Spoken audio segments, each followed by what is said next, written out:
Nuevo encuentro digital en este lunes, arrancamos semana y lo hemos hecho, como bien han comprobado esta misma mañana, metidos de lleno en lo que es la agenda política y con la mirada puesta, como no, en las elecciones generales del 20 de diciembre. Seguimos conociendo protagonistas y en ello nos vamos a centrar también en los próximos minutos.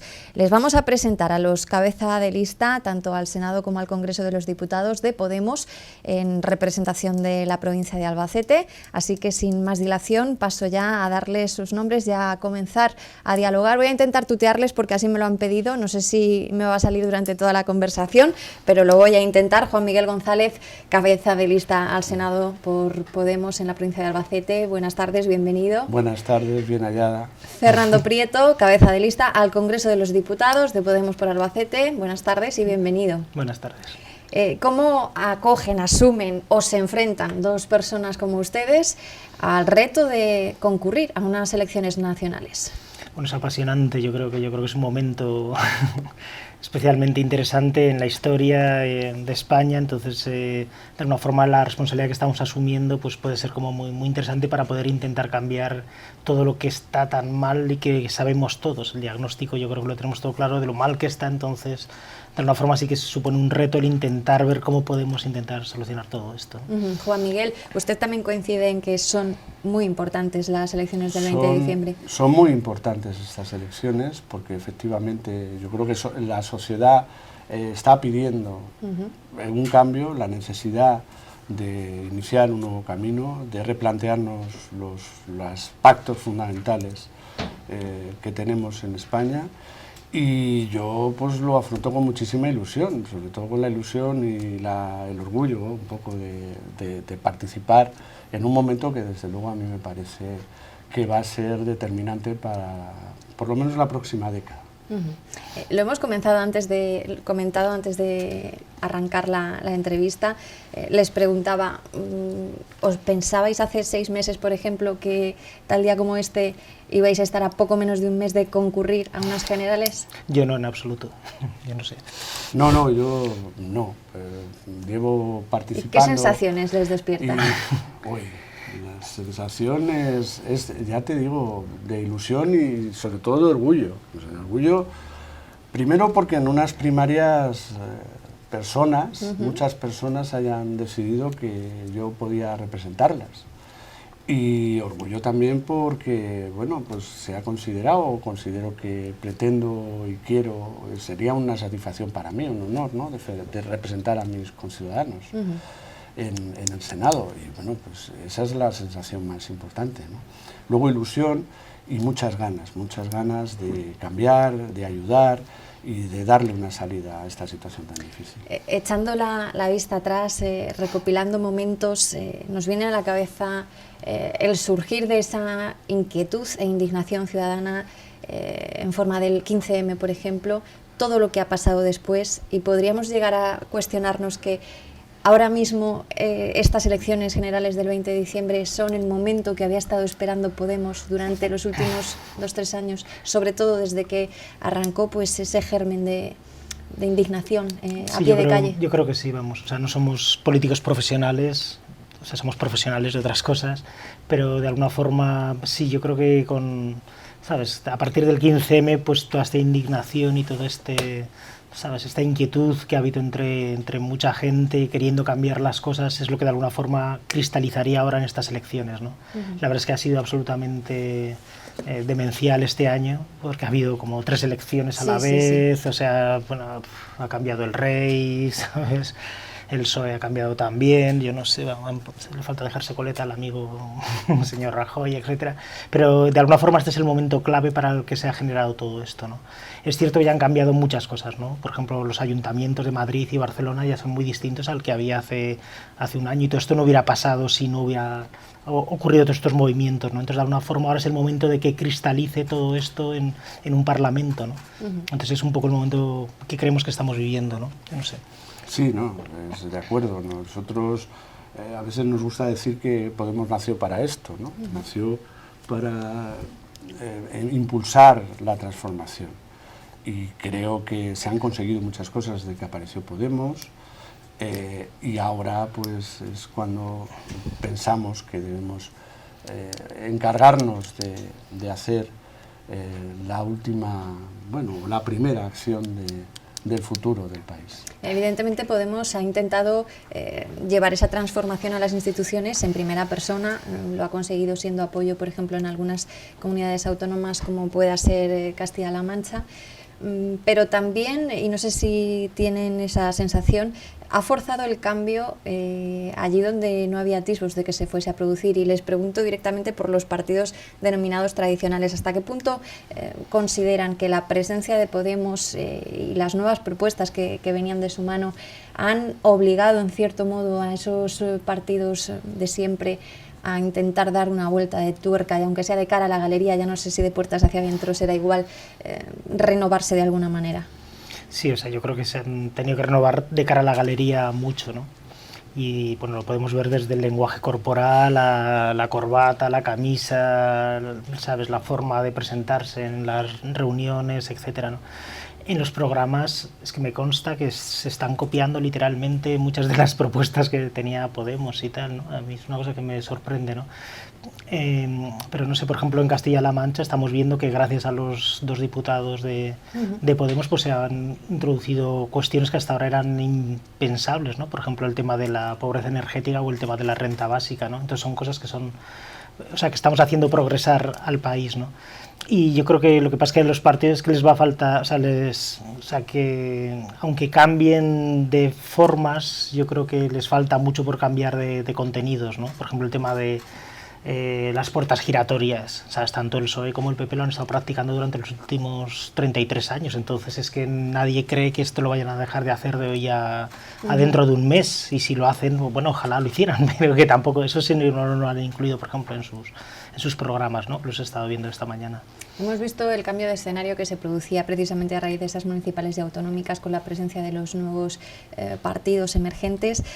¿Se va a traspolar lo sucedido en esa fecha a partir del 20 de diciembre en las Cortes Generales?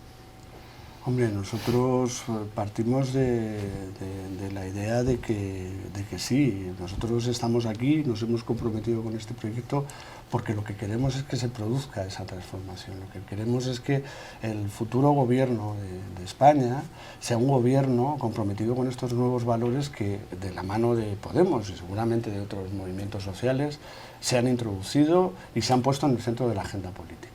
Y eso es lo que nos compromete a Fernando y a mí, a cientos de personas como nosotros, y eso es lo que compromete a Podemos en el futuro. Así es que no solo creemos, estamos deseando que esto sea así para poder empezar a intervenir. Hace apenas unos días, creo que fue la semana pasada, teníamos también la oportunidad de compartir una conversación similar a esta, en ese caso con los cabeza de lista, tanto a Congreso como a Senado, de Unidad Popular Izquierda Unida por Albacete. Ellos, la verdad, siendo sinceros, fueron bastante críticos con Podemos por varias cuestiones. La primera y fundamental, consideran que esa decisión final de no unirse a esa coalición de izquierdas en nuestro país para concurrir a las elecciones ha sido un error o una oportunidad perdida. ¿Ustedes lo ven del mismo modo? Imagino que no.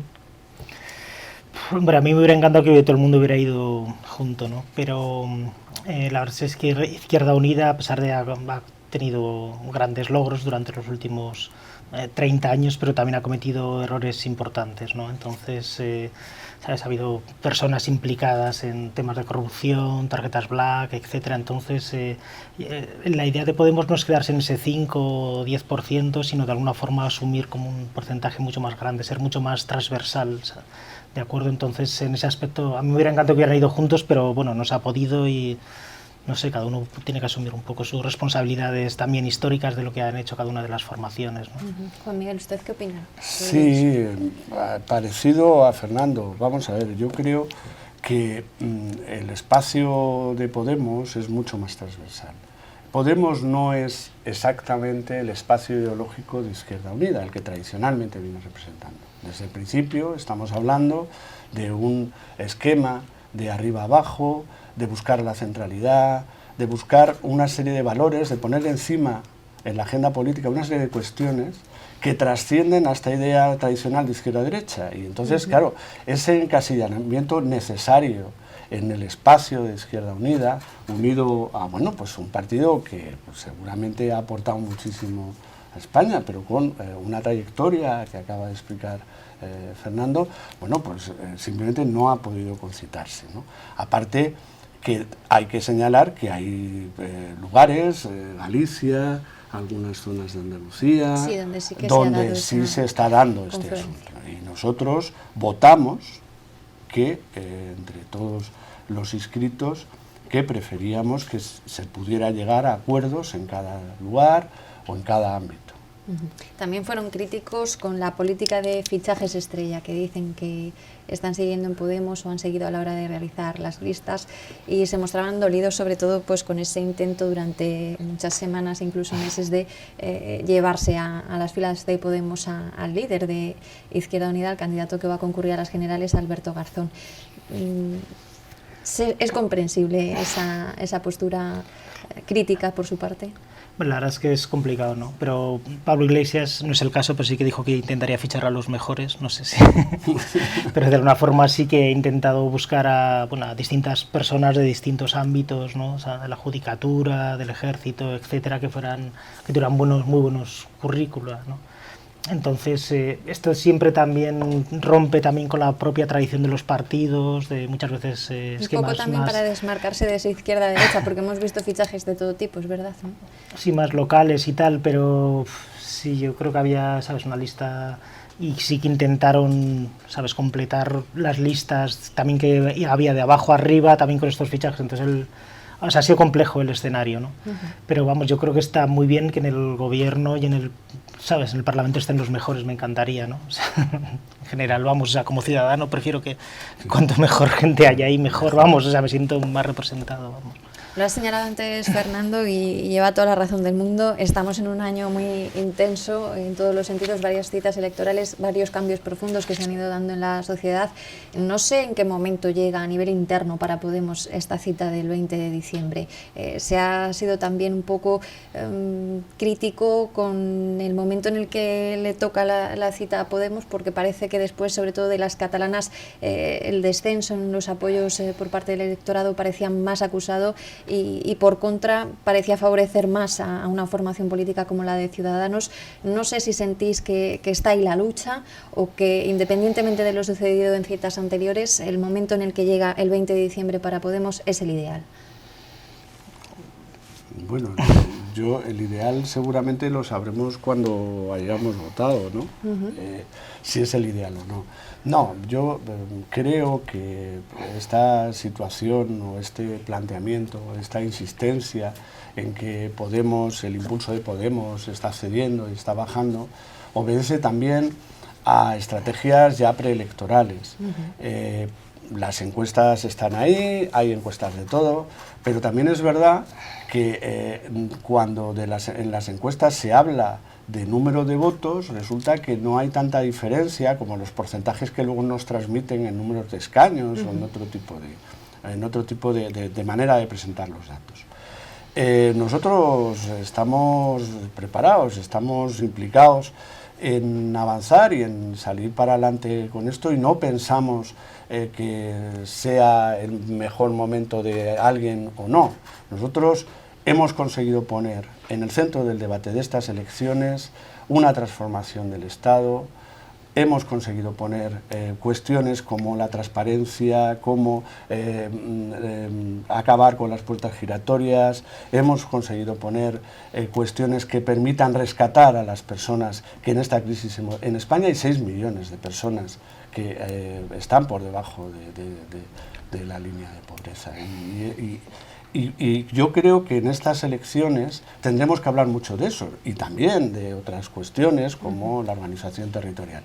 Pero todas esas cosas ya las ha traído Podemos. En realidad estamos hablando de gran parte de las cosas que desde su fundación, desde que el 15M, de gran parte de las cosas que se plantearon, ¿no? Fernando, sí. Sí. No, o sea, quiero decir que sobran los motivos para presentarse, vamos. O sea, sobre si es el mejor momento o no, sí que es evidente que nada más nacer Podemos y que parece que había unas expectativas tan altas, como yo creo, infundadas. O sea, nadie creía que en 3 meses se podía conseguir un gobierno de una nación, ¿no? Y sí que de alguna forma hubo un tanto un espejismo y tal, ¿no? Luego sí que es cierto también que en las elecciones catalanas había como 2 ejes. El primer eje, que era territorialidad, o sea, independencia, sí o no, y otro eje que es el que intentó introducir Podemos, que era más bien pues lo que estamos hablando, ¿no? La gente que está en paro, la gente que tiene problemas de dependencia, la gente que no tiene expectativas profesionales, los emigrantes, etcétera, ¿no? Entonces es cierto que el eje de Podemos puede que fuera mucho, o sea, no funcionó como se esperaba. Y al final fueron independentismo sí o no, que es un tema que es muy importante, pero el otro eje pasó desapercibido, ¿no? Entonces ahí sí que se produjo este desplome en las encuestas, que las encuestas, ya te digo que, o sea, desde mi punto de vista no son, como comentaba él, no son ni tan buenas ni tan malas. O sea, yo creo que hay partido, vamos a jugarlo y vamos entre todos a ver cómo se puede hacer esto, ¿no? Lo ha apuntado hace un ratito Juan Miguel. Podemos buscar esa centralidad o ese ámbito más transversal que abarque a cuanta más población mejor, pero ese es también el escenario que está intentando buscar tanto Ciudadanos como PSOE, como el propio Partido Popular, de hecho, o al menos así se encaminan los diferentes discursos. En este sentido, y atendiendo a las que son hoy día las máximas preocupaciones de cualquier ciudadano de a pie, empleo, situación económica y este tipo de cuestiones, servicios sociales que a todos pues, nos tienen más preocupados, ¿cuál es vuestro mecanismo para convencer a ese votante que está en la centralidad de que su voto ha de ir a Podemos y no a cualquiera de las otras 3 formaciones? Hombre, yo creo que los ciudadanos son inteligentes, ¿no? Entonces yo creo que apelando a su inteligencia verán quién ha hecho qué hasta ahora, ¿no? Entonces, todos sabemos la política de austeridad que ha llevado, por ejemplo, el Partido Popular durante los últimos 4 años, ¿no? El que no tenga un hermano en paro, un primo o él mismo, es que es un privilegiado, ¿no? Tenemos la política de dependencia, etcétera, etcétera, ¿no? Respecto al PSOE es igual, es que sabemos lo que ha hecho y lo que ha estado haciendo durante muchos años, ¿no? Entonces, yo no sé, la gente que puede ver, ¿sabes? Lo de las puertas giratorias, ¿sabes? ¿Por qué no hay una placa solar en los tejados en este país? Pues porque el Partido Socialista Obrero Español no lo puso durante los 7 años que gobernó y en los últimos 4 años el Partido Popular tampoco, ¿no? Entonces hay muchas soluciones que la gente... ¿Por qué paga tanto la gente en el recibo eléctrico? Pues por el gobierno que han tenido estos 2 partidos. Entonces, no, a partir de ahora voy a portarme bien. Bueno, pues, no sé, le puedes creer o no, pero yo en principio dudaría, ¿no? Y respecto a Ciudadanos sí que existe una gran incógnita, ¿no? Es verdad, o sea, no ha tenido responsables de gobierno, que yo sepa, ¿no?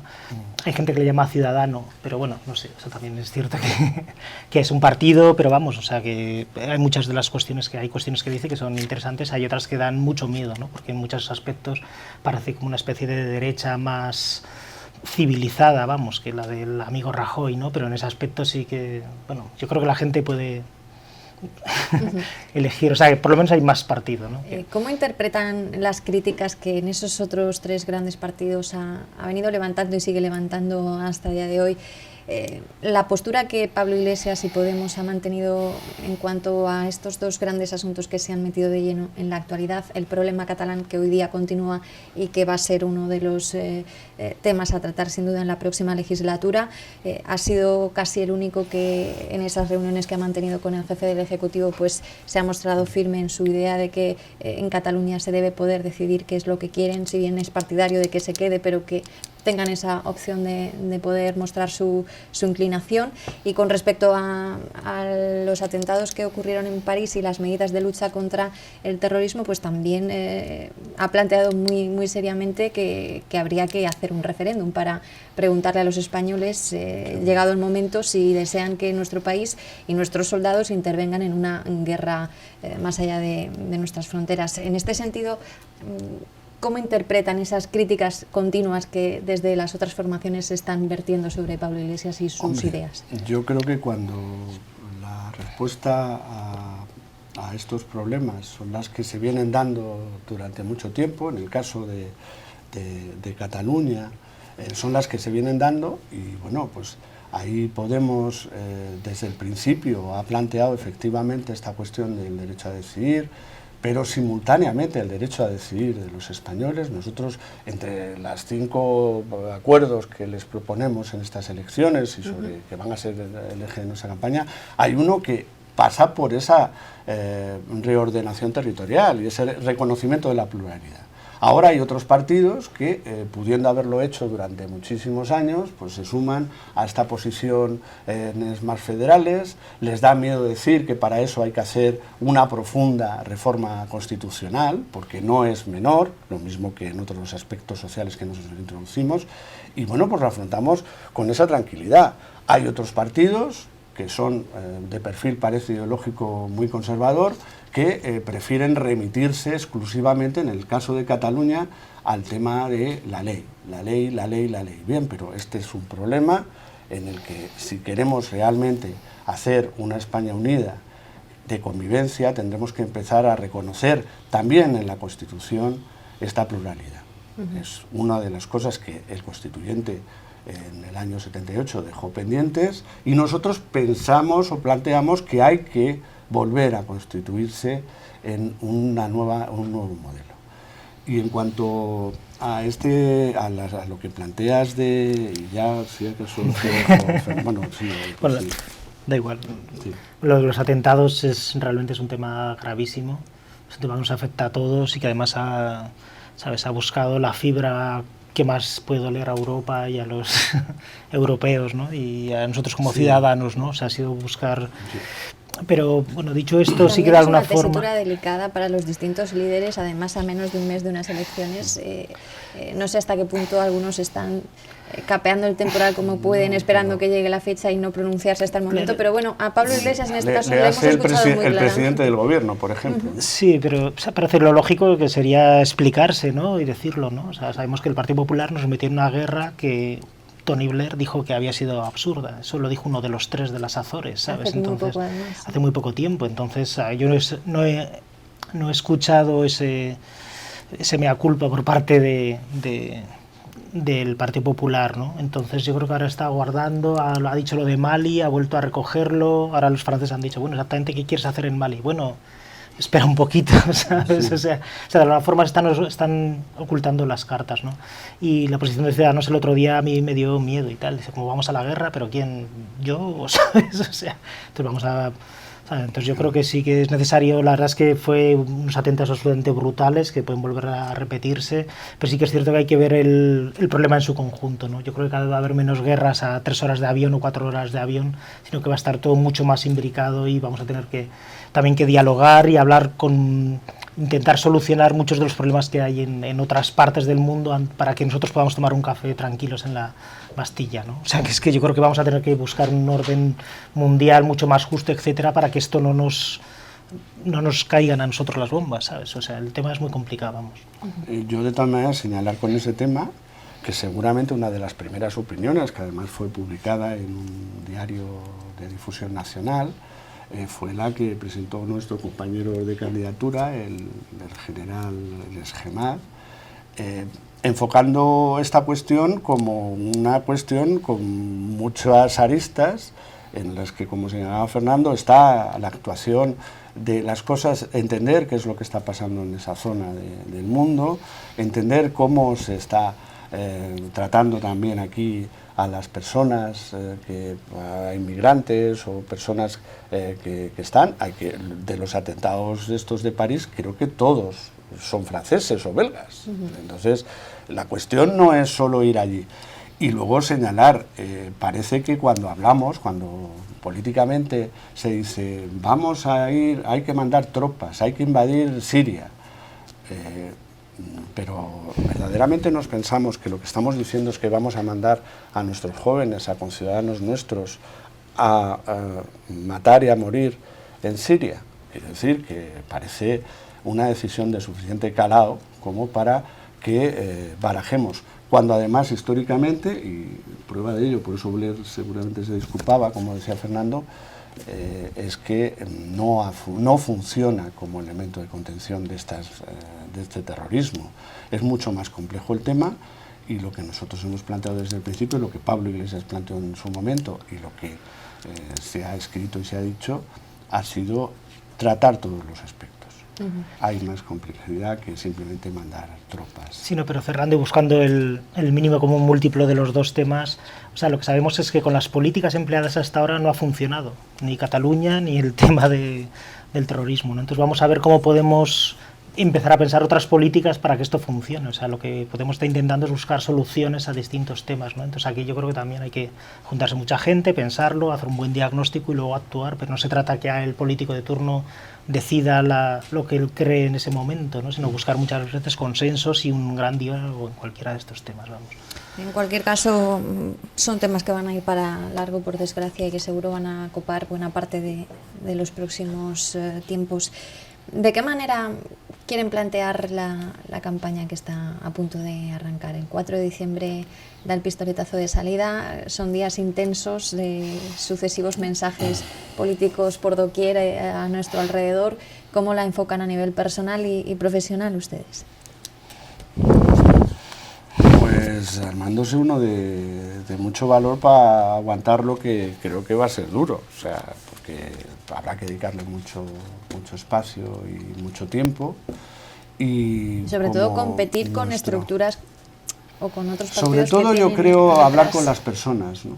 Y eso llevará tiempo y llevará mucho esfuerzo personal y mucho compromiso y mucho aportar de ti mismo. Y efectivamente tenemos enfrente seguramente un despliegue mediático y bueno, de poder de marketing, por decirlo de alguna manera, importante, pero bueno, yo lo afronto con eso, sabiendo que va a costar mucho trabajo y que seguramente el día 20 estaré muy cansado, pero creo que también muy contento.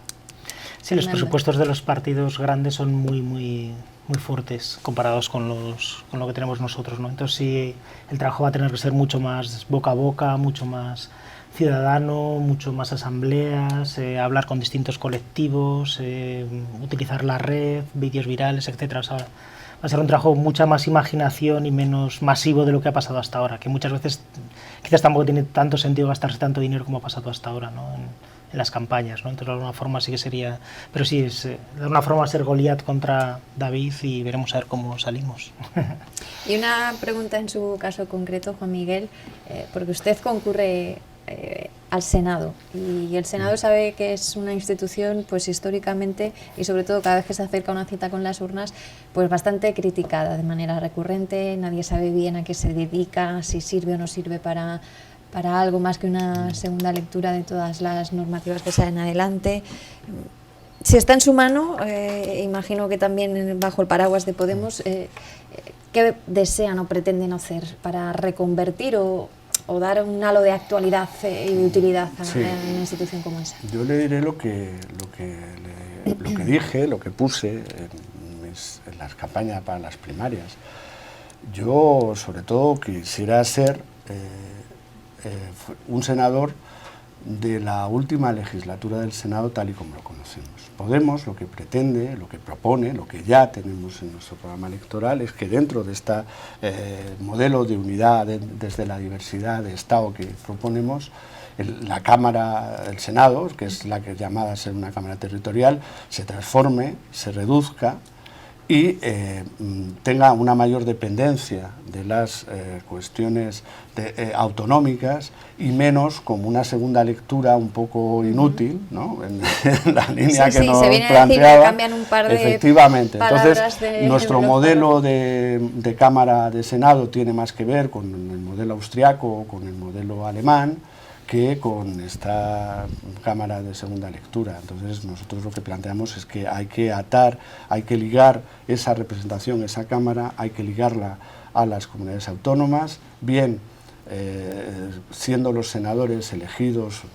por las asambleas de cada comunidad, bien por los gobiernos, es una cuestión que tenemos que discutir, pero que en cualquier caso hay que reducirlo y darle el valor que tiene de cara a la legislación que afecta a las comunidades autónomas. Aquí, como todos sabemos, el Congreso de los Diputados tramita una ley, el Senado le hace la segunda lectura, si la veta el Congreso de Diputados con una simple votación levanta y hay que cambiar ese esquema de funcionamiento, hay que darle utilidad a esa Cámara, si no, no es necesaria una Cámara de segunda lectura, necesitamos una Cámara que sea representación de la realidad territorial y que tenga un papel importante en la definición de cómo funciona nuestra organización territorial. Además es que ha venido sufriendo también otro detalle, hablaba antes Fernando del tema de las puertas giratorias, pero también es que se da la circunstancia de que ha sido un poco como el último paso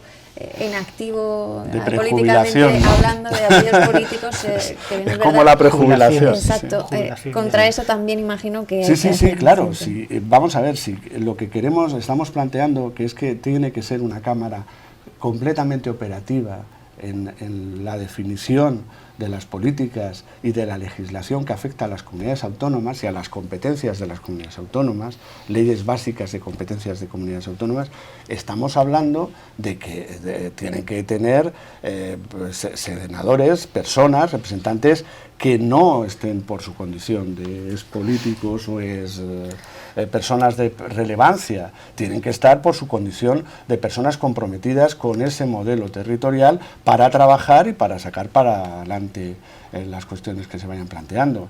Es una forma completamente distinta de enfocar lo que ha venido siendo el Senado. Pero un inciso, o sea, el PP y el PSOE han mantenido este Senado así durante los últimos, ¿cuántos años? 33. Pues, sí. Pero ahora dicen que lo quieren ahora cambiar. Bueno, fenomenal que lo cambien, de hecho, pero que es que... la semana pasada vino el cabeza de lista al Senado del Partido Popular y él mismo decía que ya esta legislatura habían estado a punto de introducir modificaciones, pero que al final se ha quedado en el tintero, que esta sería la legislatura de la modificación. Sí, pero la credibilidad que te lo dicen después de 33 años de no haberlo hecho, o sea, para mí es nula. Vamos, o sea, alguien le puede creer, como creer los Reyes Magos. ¿Esto es cambiando o sin cambiar la Constitución?